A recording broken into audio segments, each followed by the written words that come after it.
Is there really any difference between Fender Stratocasters? Well, we're going to find out. Hello viewer, my name is Stu, and if you're not familiar with the video series that I've been doing, I recommend you go to my guitar channel playlist and start at video number 1, which covers my journey back to playing guitar after a 40-year hiatus, and I cover all kinds of guitars, amplifiers, pedals and lots more. And I also continue my recording journey series, so do check out that channel and its playlists, and please do subscribe to get notifications, hit the like and so on, as it helps the algorithms for the channel. So this Q&A is an answer to comments I've received both in the comments section privately, and if you prefer to do that, you can drop me a private email on stuguitarchannel@gmail.com.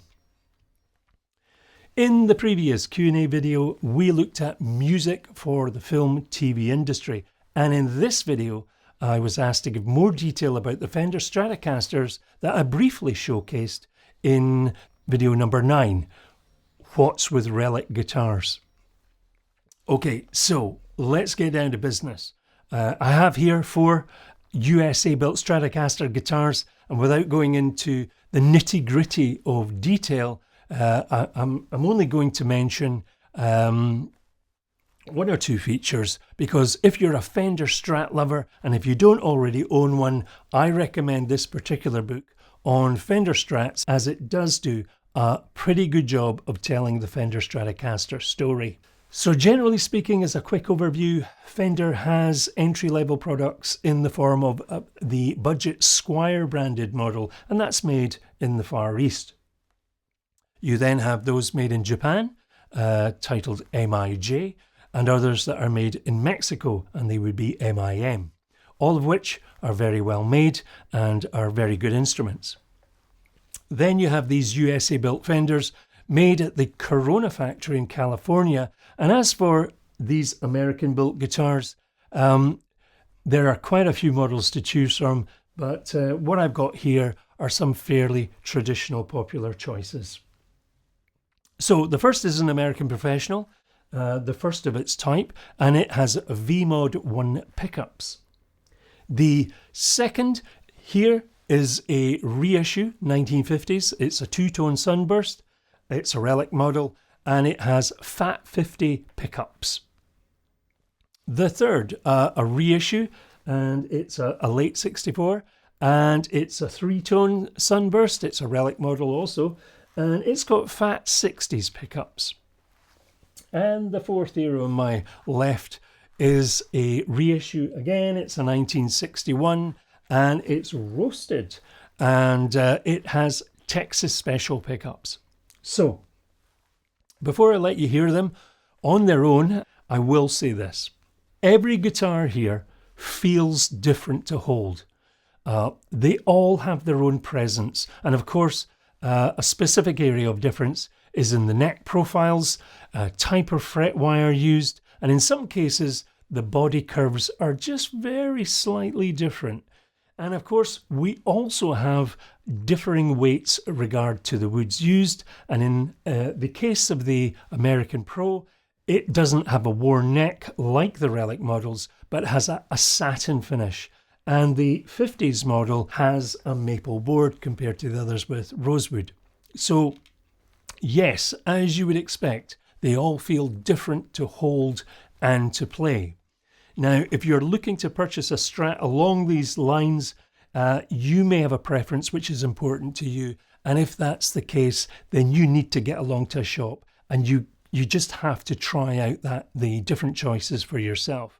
For me, having returned to playing guitar after so many years, and frankly, been bewildered at the amount of product available, which at the end of the day for me actually gets in the way of what I want to achieve, and that's to write and record new songs. So let me just say, to help those of you that are maybe fretting over all of these different model types, I enjoy playing all of them. If you're a Strat lover, they are just typical of the design. Now, I do need to adapt a little when I change over to play each guitar. But for me, well, this is part of the enjoyment. All of these guitars are very well made, very comfortable to play. So as far as any review can go, touch and feel of an instrument, of course, is personal. So as I say, if this is a deal breaker for you, then you need to get along to a guitar store. So what do they sound like? And yes, there will be nuances in tone because of the materials that they're made of, but notably, all four guitars here have different pickups, and we'll hear how much of a difference, if any, that's going to make. So, test number 1, clean tone plus reverb. Now I'm going to play through my Fender Twin Reverb Tone Master with a clean tone and a little reverb, just playing something that will help hear the breadth and depth of the tone and the sustain. So first up, the American Professional one with Mod1 pickups.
So did you hear any difference?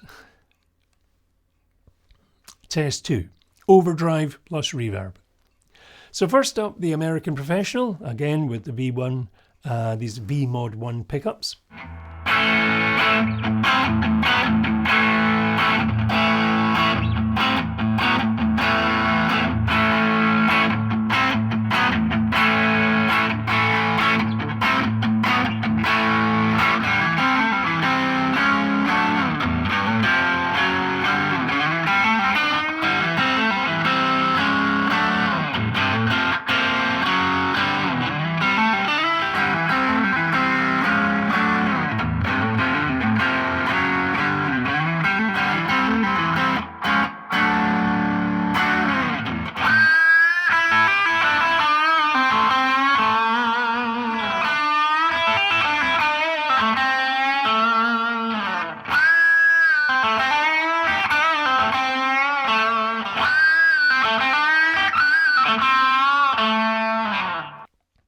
Now those were recorded in a very straightforward manner without any added effects done in post-production.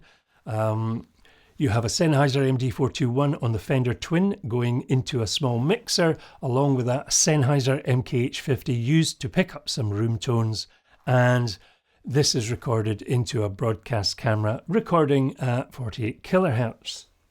So, in the room here, yes, you can hear that there is a tonal difference. However, that difference, you could say, could be adjusted simply by adjusting controls on the guitar or the amplifier. However, it does feel as if the guitars appear, some of those guitars appear to sustain a little more. And I also find that getting those pinch harmonics easier to obtain. So pickup choice is certainly a factor to consider depending on what you want to achieve. This is not an exhaustive test, and there are many things that players may choose to do or choose to see if a particular pickup is doing what they need it to do. But I think at the end of the day, in regard to being asked by a viewer to put these four guitars up against each other, you can see that the differences, well, they're not huge. Well, not to my ear. Yes, there is a difference, but they all sound like Stratocasters, and so much can depend on, well, how you play and where they are used. For example, using in a controlled environment of a studio where you can tinker with things, you can tinker with the tone, well, that's going to make a difference.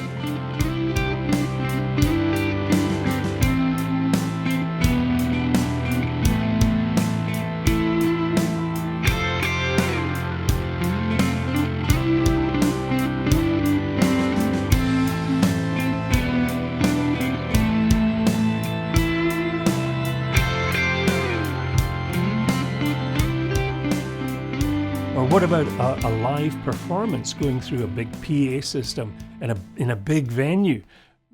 Yeah, you could end up with some pretty different tones. It's just a thought. So, this Stratocaster here with the Texas Specials, the 61, this belongs to a friend who kindly dropped it in for the video review. But you might ask, since I don't look that fussed about the differences in tone, well, why do I have three of them myself? Well, quite simply because the Fender Stratocaster has always been my guitar of choice from the day I first set eyes on the electric guitar in the 1960s. So as an amateur enthusiast who enjoys reading about early guitar building days, it was just a natural choice for me to seek out a Fender 50s reissue, a Fender 60s reissue, as well, they are the iconic models of the time.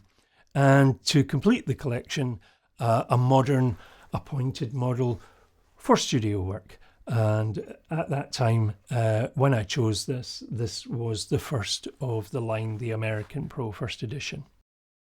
As I mentioned before, with the guitars being different in feel, again, I come back to this makes it all the more fun, changing guitars. They just have their own personality.